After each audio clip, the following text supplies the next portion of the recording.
Bilang gini, apa perbedaan pengajaran dan pendidikan? Sering kan kita dengar seperti itu. Ternyata menurut KHD bahwa pengajaran atau onderwijs itu merupakan proses pendidikan dalam memberikan ilmu. Walaupun dia bukan seorang guru, tapi dia memberikan ilmu. Ustadz kan memang guru ya, orang tua. Jadi kita ini selain guru buat murid kita, guru buat anak-anak kita.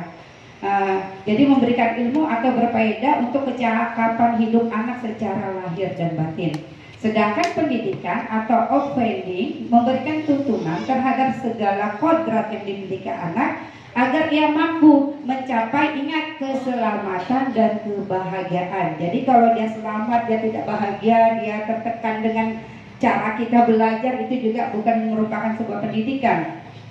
Jadi mencapai keselamatan dan kebahagiaan yang setinggi-tingginya baik sebagai manusia maupun sebagai anggota masyarakat. Jadi ketika dia berinteraksi, bersosialisasi setelah lulus dari sekolah kita, dia sudah pintar lah, maksudnya seperti itu. Jadi semua aspek perkembangan yang kita ajarkan di TK kan ada 6, walaupun katanya sekarang jadi 5. Nah itu nanti akan berkembang secara holistik atau menyeluruh.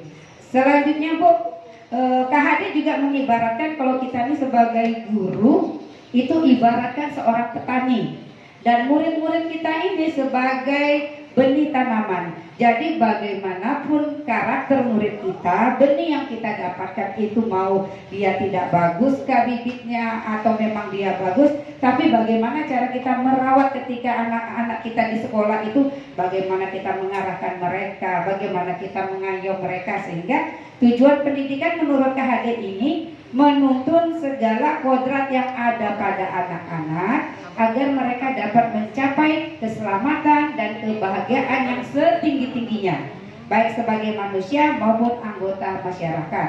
Oleh sebab itu, pendidik itu hanya menuntun tumbuh. Jadi kita menuntun tumbuh atau hidupnya kodrat anak untuk memperbaiki lakunya, bukan dasarnya, atau yang kita kenal dengan istilah merdeka belajar ya. Lanjut Ibu, karena ini cuma garis besarnya, karena modulnya tuh ada banyak, satu modul ada 4 ya Bu Linda ya. Jadi ada juga dasar pendidikan menurut KHD itu ternyata ada 2, yaitu kodrat alam dan kodrat zaman. Tentu kodrat alam itu sangat berpengaruh, karena kodrat alam berkaitan dengan sifat dan bentuk lingkungan di mana anak itu berada. Istilahnya tergantung emaknya atau orang tuanya. Jadi di mana dia tinggal, bahasa yang dia gunakan. Jadi anak yang tinggal di pesisir sama anak yang tinggal di perkotaan jelas jauh berbeda. Tidak bisa kita samakan. Mohon maaf kayak Asia 1, Asia 2 mungkin kurang lebih ya. Tapi yang Asia 3 akan berbeda. Jadi harus kita pahami kodrat alamnya bagaimana. Kemudian ada kodrat zaman. Tentu saja kodrat zaman berkaitan dengan isi dan irama, berpengaruh luar dan tuntunan zaman. Contohnya seperti kalau dulu kita ngajar hadis, kan kita bacakan banyak hadis kebersihan. Nah sekarang karena sudah modelnya YouTube, ya kita ada grup WA kan, kita kirim aja link YouTube yang memang bagus, Rara Nusaka, Upit, kita cari hadis kebersihan, share. Dengan begitu anak juga tanpa, kalau kita di sekolah kan cuma tatap muka berapa jam, jadi di rumah anak-anak tuh lebih banyak main HP. Jadi dengan dia lihat YouTube-nya kita arahkan, oh ini nah gurumu suruh kamu lihat nonton ini, doa ini. Kalau di grup saya sama Bu Bang seperti itu. Jadi hari ini temanya surah Al-Ikhlas umpamanya, cari di internet Al-Ikhlas, klik mohonnya ayah bunda ini didengarkan dengan anak-anaknya, karena kita indikatornya anak-anak itu menirukan. Jadi bukan menghafalkan, dia menirukan saja sudah BSH lah. Lanjut ibu-ibu ya. Selain 2 ini, maaf saya buru-buru karena karena banyak kesibukan yang lain mungkin. Nah ternyata selain tadi kodrat zaman, kodrat alam, ada juga yang namanya budi pekerti.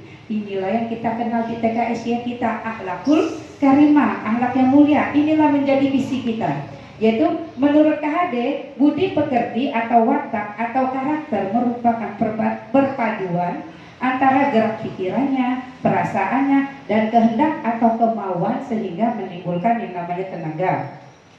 Atau budi pekerti juga dapat diartikan sebagai perpaduan cipta. Cipta itu kognitif, saya tidak perlu jelaskan apa itu kognitif, sudah di luar kepala kita ya. Karsa atau afektif kasa itu perasaannya. Nah, kemudian sehingga menciptakan yang namanya karya atau psikomotorik. Jadi ketiga unsur ini, psikomotorik, afektif dan kognitif, tidak boleh dipisahkan. Jadi mentang-mentang anak itu pintar tetapi dia kurang adab, kita tidak mau seperti itu. Jadi dia pintar, dia ada empati sama temannya, seperti itu. Jadi ternyata apa yang sudah kita lakukan selama ini sama dengan pemikiran KHD. Ya Bu ya, apa saya kecepatan enggak ya? Alhamdulillah. Nah ini lanjut ke modul 1.2, tadi modul 1.1. Kalau di sini kita belajar tentang nilai dan peran guru penggerak. Jadi nilai dan peran kita sebagai guru itu apa sih? Ternyata dibagi menjadi 5. Ada mandiri, ada reflektif, ada kolaboratif, inovatif, dan yang berpihak pada anak. Ternyata sama, berpihak pada anak ya merdeka belajar itu lagi. Nah, apa itu mandiri? Ternyata mandiri itu berarti seorang guru penggerak senantiasa mendorong dirinya sendiri untuk melakukan aksi serta mengambil tanggung jawab atas segala hal yang terjadi pada dirinya. Jadi ini yang disebut dengan kompetensi pengembangan dalam diri. Jadi sebelum kita ngajar orang, kita kembangkan diri kita dulu. Sebelum kita disiplinkan orang, kita disiplinkan diri kita dulu. Maksudnya seperti itu. Bersikap mandiri juga berarti bahwa mampu mendorong dirinya sendiri untuk bergerak melakukan inovasi dan perubahan tanpa perlu dorongan dari pihak lain. Jadi maksudnya seperti ini. Ada kayak kita kan banyak ada kegiatan dari dinas, dari mana, apalagi zaman internet seperti ini, kita tidak perlu diarahkan. Kamu harus begini kata kepala sekolah, baru kita ikut, nggak usah, kita cari sendiri. Kadang grup-grup kita tuh kan ada banyak yang share, hari ini ada webinar ini, hari ini ada webinar ini. Dengan kesadaran kita sendiri ya kita ikut aja. Oh ini webinarnya nyambung ya dengan TK, ya ikut. Makanya Pak Awi itu sempat ngomong sama saya nih Bu udah capek secapek-capeknya. Kalau saya diajak webinar, mau nyambung kah, nggak nyambung kah, saya ikut saja dengar karena pasti ada ilmu 1-2 yang nyantol di kepala kita. Jadi jangan lihat siapa pematerinya, pematerinya mau Bu Nana. Ya, enggak, mudah-mudahan dengan saya berbagi ilmu ini adalah ilmu 1-2 yang diambil ya. Selain mandiri, ada lagi yang namanya reflektif. Reflektif itu seorang guru penggerak yang senantiasa mampu untuk memaknai setiap pengalaman yang ia temui. Setiap pengalaman yang ia miliki dapat ia amalkan dalam kehidupan sehari-hari. Guru penggerak yang memiliki sifat ini berarti mampu mengevaluasi kesan positif dan negatif yang ia alami tersebut. Sehingga refleksi ini mampu menjadi pembelajaran di masa depannya. Jadi kami sama Bu Linda setiap minggu itu kerjakan tugas. Nanti di hari Sabtu minggu terakhir kami harus reflektif. Jadi kami bikin jurnal ya Bu Linda ya, ada jurnal reflektif. Kami ceritakan apa yang kami alami. Oh waktu ini kami begini. Jadi kalau mau lihat tugas CGP kami banyak Bu. Jadi nanti takut stres ya Bu Linda. Tapi tidak apa-apa, ilmunya bagus sekali. Karena kita ini kan manusia itu tidak ada yang sempurna. Kita ini bodoh, masih bodoh. Semakin kita belajar, semakin bodoh rasanya. Nah, lanjut Bu. Habis reflektif, nih kolaboratif dulu. Kolaboratif pasti sudah tahu ya, tuh guru penggerak senantiasa membangun hubungan kerja yang positif terhadap rekanan dan pemangku kepentingan yang berada di lingkungan sekolah maupun di luar lingkungan sekolah. Ia membangun kerjasama dan rasa hormat terhadap perbedaan. Ya seperti ini kan kita berbeda sekolah, tetapi kita satu yayasan ya Aisyah. Jadi kita harus menjalin silaturahmi. Lanjut inovatif berarti senang memberikan ide-ide yang baru dan bervariasi. Seorang guru penggerak dituntut mampu untuk menemukan solusi tepat guna untuk menyelesaikan masalah yang timbul. Ia pun bersikap terbuka terhadap masukan dan gagasan orang lain untuk mencapai solusi yang solid untuk menyelesaikan tantangan yang dihadapi. Tidak menutup kemungkinan ketika kita ada rapat ya Bu ya, yang ini mau ini, yang ini begini ya, karena kita sudah belajar tentang nilai guru, ya kita dengar dulu. Oh maunya teman tuh seperti ini loh. Oh dia maunya ke Markoni, tapi dia lewatnya Simpang 3. Oh yang ini dia maunya lewatnya lintas ujung, tapi sama-sama tujuannya sama. Itu yang dimaksud dengan inovatif. Jadi mendengarkan. Lanjut Bu, ini yang berpihak pada murid atau yang kita kenal dengan istilah Merdeka Belajar. Berarti guru penggerak senantiasa mengutamakan kepentingan dan kebutuhan perkembangan peserta didik sebagai dasar bertindak utama. Apa yang kita siapkan adalah untuk menuntun dari yang tujuan KHD tadi kan, menuntun keselamatan dan kebahagiaan. Jadi contohnya seperti ini Bu ya, walaupun belum betul, saya ini belum tentu hebat, belum tentu betul. Jadi ketika anak-anak main di sentra balok, saya di sentra balok umpamanya temanya hari ini rekreasi, saya contohkan, ini loh nak cara membuat tikar. Saya ini apa, ini persegi panjang, ini apa panjang, ini pendek, disusun panjang, pendek, pendek, panjang. Jadi selain bermain pola, setelah itu saya bikin tenda. Tendanya harusnya dari ini bentuknya apa, gini kan sudah disusun. Tapi ketika anak-anak mau bikin, jangan kita sediakan atau kita sajikan sama persis sama seperti yang kita arahkan. Jadi kita kasih kayak baskom-baskom ke keranjang-keranjang. Dah, nih bikin, kau bikin ini, nih kau bikin ini. Terkadang karakter anak tuh berbeda-beda Bu. Ada mungkin satu anak dia cuma butuh yang mungkin kita sediakan tutup botol itu cuma 4, ya udah pakai 4 aja ini jalanannya Bu. Tapi ada anak yang butuh itu sampai 20, ya kan? Beda-beda, jadi jangan kita kok ini sudah kita sajikan, itu bukan merdeka belajar seperti itu namanya egonya guru. Ya, karena anak itu tidak berkembang. Kalau saya arah, tapi ingat harus kita arahkan, jangan kita dah mau bikin apa terserah lo lah, mau bikin apa terserah. Itu bukan namanya merdeka belajar, tapi harus ingat kita arahkan dulu. Hari ini temanya ini, mau bikinnya ini, tapi mau bikin ini Bu, oh iya tak apa, tapi kamu pas di sana pakai apa. Jadi dengan cara kita berinteraksi dengan murid itu, itulah banyak nilai indikator yang kita dapatkan. Jadi penilaian kita pun enak, oh ini mampu ini, dia mampu ini, mampu ini, seperti itu. Lanjut Bu ya. Nah ini masih di modul 1.2, karena dia selain ada nilai kita sebagai guru, ada peran kita. Salah satunya kita menjadi pemimpin pembelajaran, ya otomatis lah kita yang memimpin anak murid kita. Kedua, menggerakkan komunitas praktisi, ya seperti ini. Kita gerakkan komunitas igaba kita. Kemudian menjadi coach bagi guru lain. Mungkin ada teman-teman yang belum tahu bagaimana bikin PowerPoint Canva yang jalan-jalan itu sebenarnya gampang karena ada aplikasinya. Cuma kita nggak mau belajar, ya kan? Kami kalau ikut CGB, tahu juga. Astagfirullahaladzim, ada rupanya tinggal tik tik tik tik. Kita di bodoh. PowerPoint, pusing saya ini aku pakai Canva, saya tinggal ketik copy paste. Ya gampang kalau seandainya kita tahu ilmunya. Kemudian mendorong kolaborasi antar guru. Nah, jadi kita mengajak rekannya Asia 1, 2, 3 dan Mizdan kami ini ya, alhamdulillah sudah datang ya. Nah, kemudian mewujudkan kepemimpinan murid. Nah, lanjut Bu. Nah, apa sih menjadi pemimpin pembelajaran? Nah, ternyata kementerian sekarang maunya kita itu mewujudkan kepemimpinan seorang murid ini yang mampu mendorong tumbuh kembang peserta didik secara holistik, aktif dan proaktif untuk mewujudkan yang namanya profil pelajar Pancasila. Apa sih profil pelajar Pancasila? Namanya juga Pancasila. Ya, yang 5 dasarnya ada semua. Ini profil pelajar Pancasila cuma dibagi jadi 6 di sini. Beriman dan bertakwa. Kita sudah jauh daripada itu, malah kita sudah berakhlak mulia. Kemudian berkebinekaan global, ada bergotong royong dari sila ketiganya, ada kreatifnya, ada bernalar kritis. Jadi ketika ini kalau dia tumpah bagaimana dia jadi kita mengharapkan anak-anak yang seperti itu. Jadi ada 6 nilai profil pelajar Pancasila. Ya, ini ada beriman bertakwa, kemudian ada berkebinekaan global, bergotong royong, kreatif, bernalar kritis dan mandiri. Panjang gak Bu? Ngomong Bu ya, jangan sampai. Mantap Kak. Alhamdulillah. Kemudian ada menggerakkan komunitas praktisi. Jadi seorang guru penggerak berpartisipasi aktif. Contohnya salah satunya seperti kegiatan ini. Makanya saya coba izinkan Bu Rita, bisa nggak saya? Bu Deni, iya boleh Bu Nana. Jadi insya Allah nanti modul 2 saya Bu Rita atau yang modul 2. Jadi kami berbagi.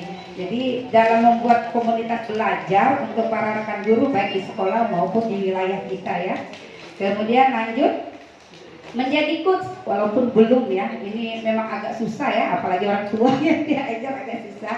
Menjadi coach atau mentor bagi rekan guru yang diharapkan juga mampu merefleksikan hasil pengalamannya sendiri serta guru lain untuk dijadikan poin untuk meningkatkan pembelajaran. Jadi kami ini di Aisyah 1-2.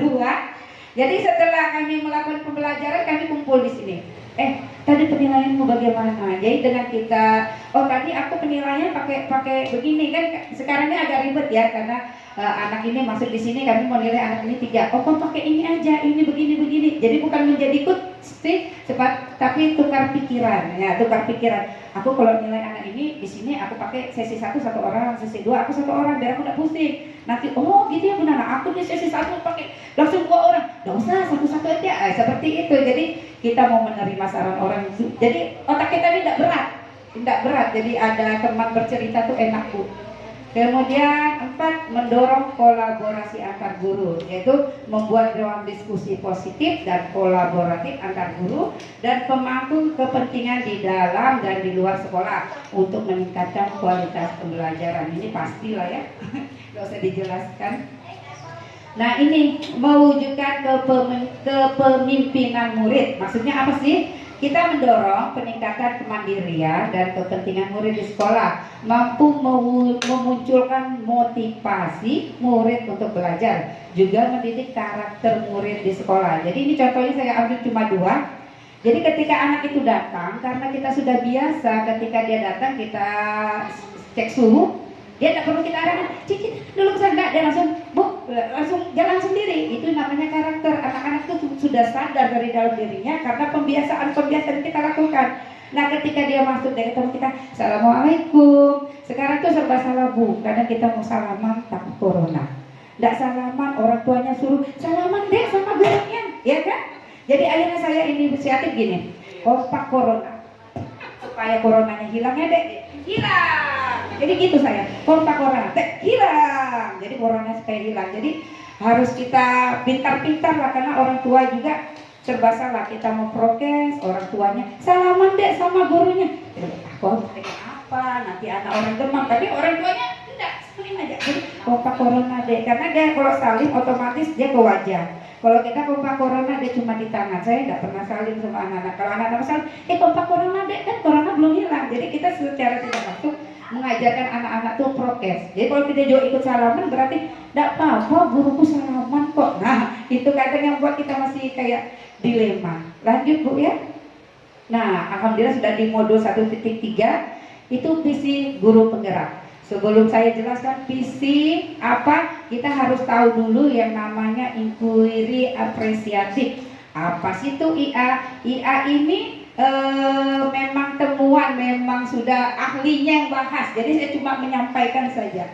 IA dikenal sebagai pendekatan manajemen perubahan yang kolaboratif dan berbasis kekuatan. Jadi konsep IA ini pertama kali dikembangkan oleh David Copperrider, Nobel MC Grid 2016. Kita akan memakai pendekatan IA sebagai alat olahraga untuk kita berlari mencapai garis finish, yaitu visi yang kita impikan. Kalau kita di Aisyah, visi kita sudah ditentukan, tetapi memang bersinergi dengan KHD tadi.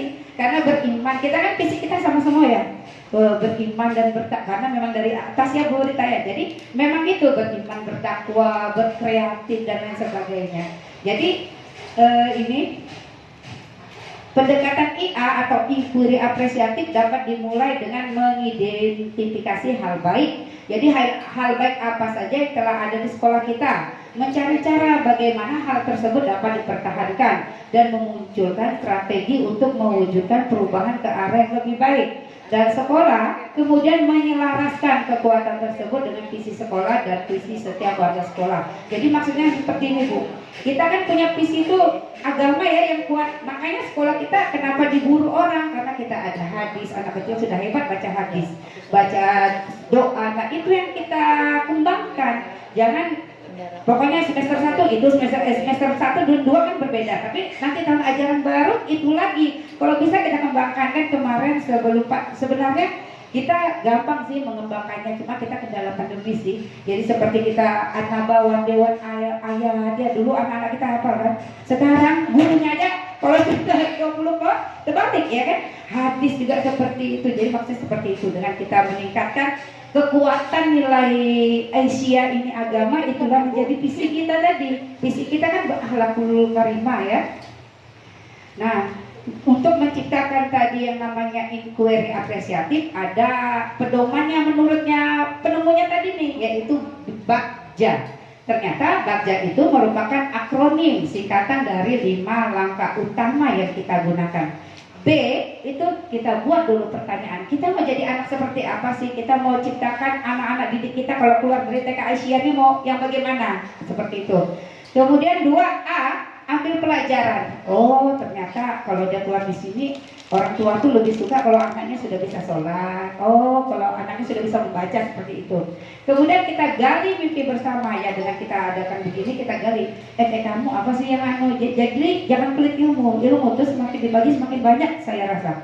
Kemudian jabarkan rencana untuk mencapai gambaran yang diinginkan. Jadi oh kalau dia begini kita konsepkan, masukkanlah dia sudah di kepala sekolah punya program, kita sisipkan kan, termasuk juga di kurikulum seperti RPPH kita sisipkan sudah. Oh ada hadis, ada doa, ada surat pendek ya kan, ada kalimat thayyibah. Itu kan di TK swasta TK non Islam tidak ada, hanya kita yang punya. Kita harus bangga dengan itu dan kita kembangkan.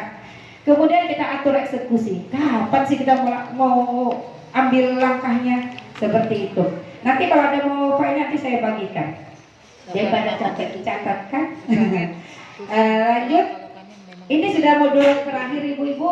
Tidak terasa sudah jam 10, mudahan cepat. Cuma di modul 1.4 ini paling banyak, paling berat. Mana sih Bu Linda? Sampai kemarin tuh ada kejadian anggota teman kami CGP itu meninggal. Sampai Bu Linda nyuruh, gimana? Jangan-jangan dia stres ya? Itu sudah ajalnya kali Bu Linda. Tapi mungkin itu juga faktornya. Maka ya Bu Linda sembarangan, itu takdirnya sudah. Tapi mungkin itu salah satu faktornya.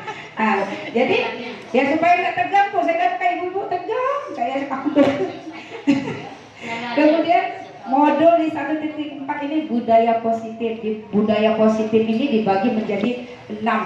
Nah 6 itu harus ada tugas semua itu Bu. Jadi perubahan paradigma, maksudnya perubahan paradigma tuh pola pikir kita.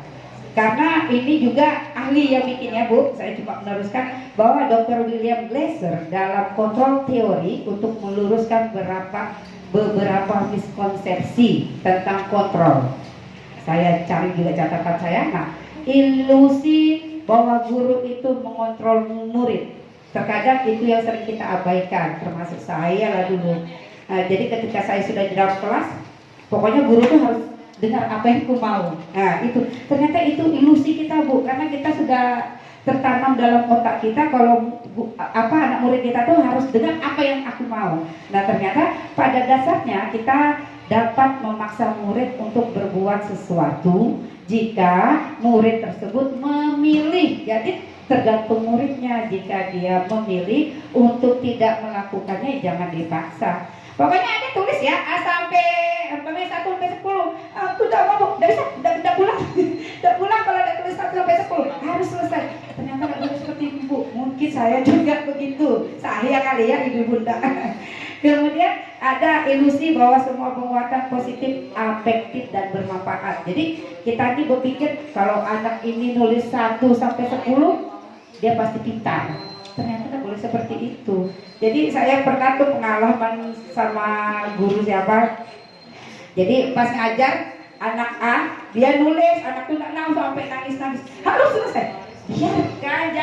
Biarkan saya bilang begitu. Itu zaman dulu sudah.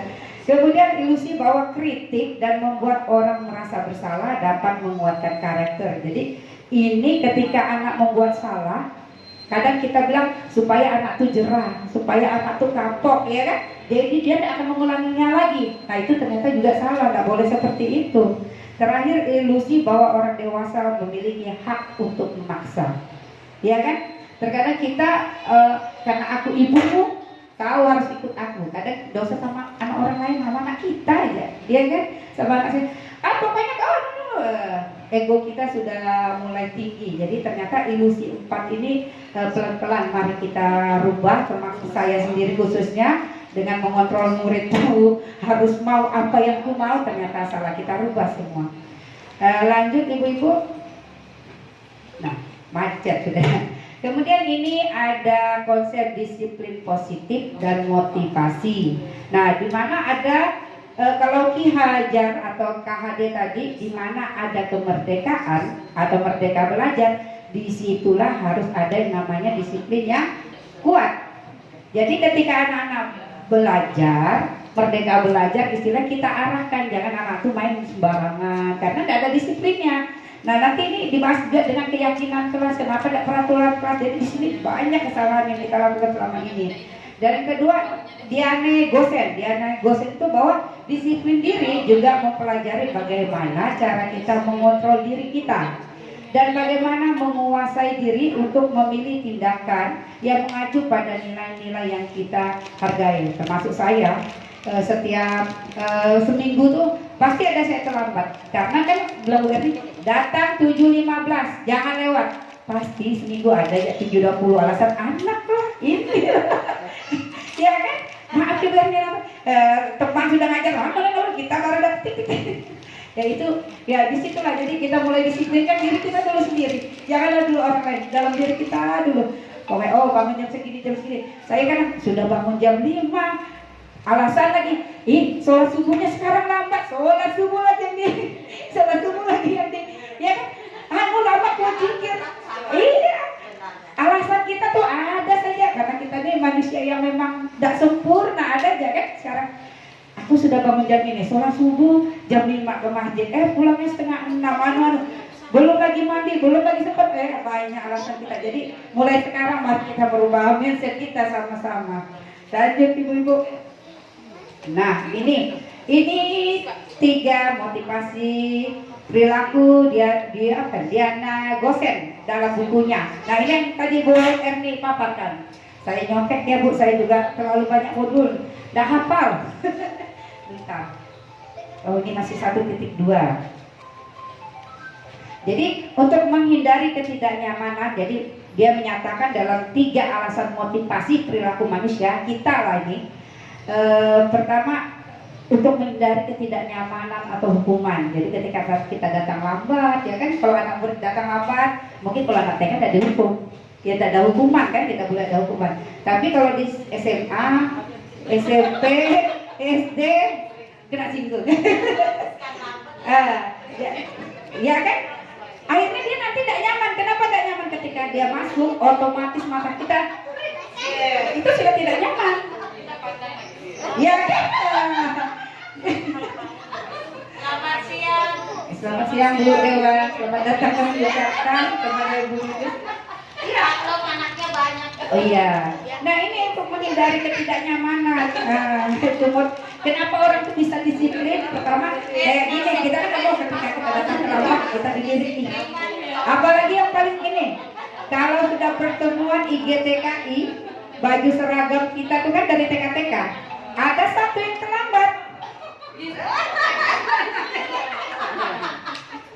Iya kan? Kadang jangan terlambat ya, malu ya baju TK kita. Seperti itu. Jadi sebenarnya kita untuk memotivasi agar kita tidak terlambat, yaitu untuk menghindari ketidaknyamanan supaya kita tuh enak kan. Kemudian untuk mendapatkan imbalan atau penghargaan dari orang lain. Jadi contohnya anak-anak nih, ketika dia bermain kita kasih dia cap, ya kan? Kita kasih cap. Berapa dek? 3, 5. Tek. Ini tidak nulis, dosa kasih dia tidak nulis, dosa kasih cap. Nah itu ternyata mentalnya kena loh. Itu yang sering kita lakukan, ya kan? Kadang makanya saya, kamu kan tidak nulis, tapi bintangnya 1 aja ya. Nah itu mungkin solusi aman. Dan kadang kita tidak sadar apa yang kita lakukan. Kemudian untuk menjadi orang yang mereka inginkan dan menghargai diri sendiri dengan nilai-nilai yang mereka percaya. Jadi kalau kita tuh tepat waktu, bukan kita loh yang nilai, ya kan?